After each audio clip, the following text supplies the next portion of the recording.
So we're seeing label and publisher deal making in the press with these generative AI platforms. So it seems like there's something emerging here. It seems like a sign that rights holders are expecting to profit greatly from AI, from training and licensing music for generative AI. How do these deals impact the supply chain, as you like to say, which I think is licensing, royalties, tracking all that world? That it's a very good question, and I think it's one that is being answered at the moment.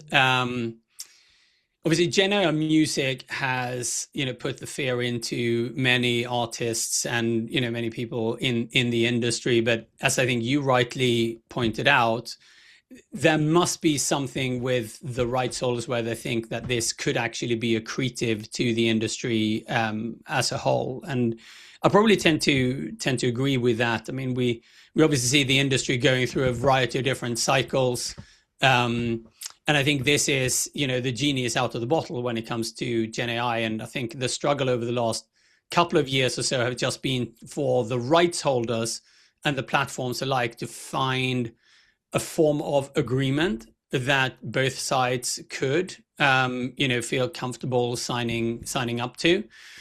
And if you're just reading what's in the press today, it's pretty evident that that people have found that middle ground now.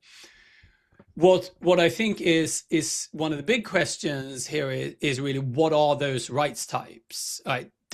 Do they directly fall into, or if we take the publishing side, for instance, into performing rights, mechanical rights, and sync rights?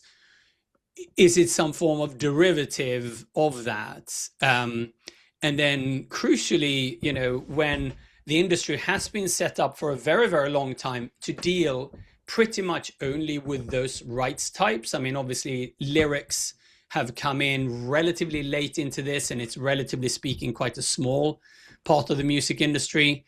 I think it really begs the question of, if you are combining, let's say Soundgarden and Metallica by using a token that you have paid for with one of these Gen AI companies, how do you calculate and attribute value back to the rights holders on that? So from where I'm sitting and what I'm hearing in the industry is that I think the math is going to get much more complicated. I think the somewhat large amounts of data that is sloshing around in the music industry is probably going to increase by an order of magnitude. Because if you think of streaming today, where it's north of kind of a minute, that has a natural kind of cutoff for what you calculate royalties on.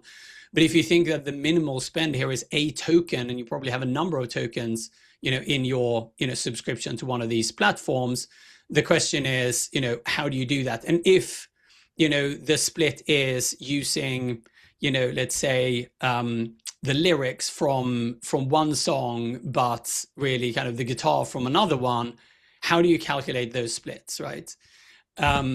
So I think it puts more of a strain, frankly, on a lot of the supply chain.